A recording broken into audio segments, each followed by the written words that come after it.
Hi, magandang araw. Kagigising ko nga lang ng mga oras na yan. Araw nga pala ng Martes kaya may pasok na naman. Gising na nga ang mga anak ko dyan at nasa kusina na sila. Ang hirap nga mag-isip kung ano na naman ang aalmusalin nila. Ito ko nga ipakita itong Durabox ko. Napakataas nga niyan, ewan ko ba kung bakit yan ko nilagay. Nagwalis-walis nga muna ako dyan at hindi ko na naman alam kung anong ipapakain ko sa mga anak.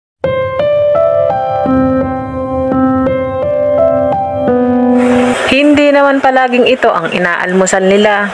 Kadalasan nga ay Milo at tinapay.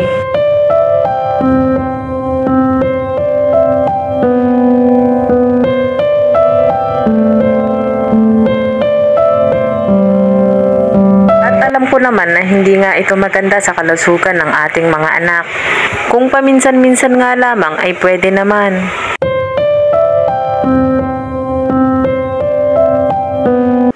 Pagkatapos nga nilang kumain dyan ay pinaliguan ko na silang dalawa. Itong pangalawa ko ay hindi nga ito masyadong maalam magbihis ng sarili niya. Yung isa kong panganay ay maalam na nga yung magbihis ng sarili niya. Kahit hindi ko na siya alamin ay maalam na.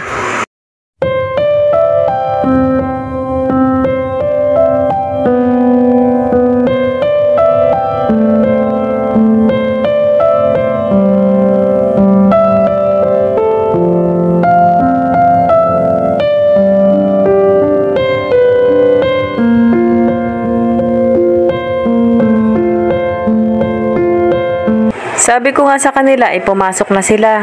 Napakalapit nga ng school dito, ilang hakbang lang nasa school ka na. Pero itong pangalawa ko ay hindi napayag hanggat hindi siya hinahatid ng kanyang ama.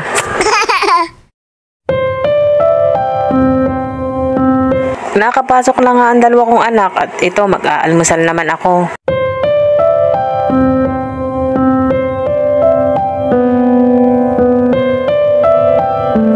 Pagpasensyahan nyo na nga ang boses ko at talagang baguhan pa lang tayo sa pagbo-voice over. Kumakain pa nga lang ako ay nagising na ang bunso ko. Tignan nyo naman ang muka, hindi maipinta. Meron nga binili ang papa niya na champurado at ito ang gustong gusto ng bata na yan.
Pagkatapos nga niyang mag-almusal dyan ay papaliguan ko na yung bata na yan.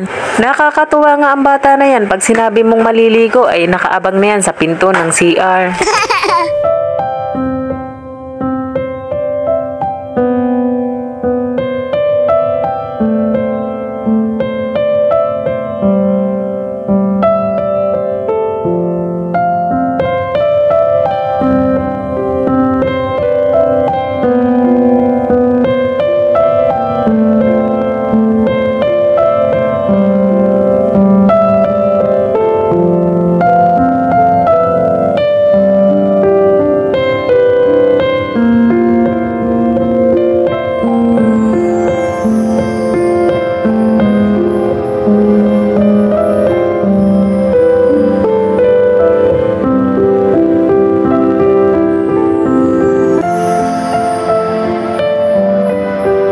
Tapos lang ang maligo ang bunso ko at hanggang dito na nga lang ang video na ito. Maraming salamat po sa panunood.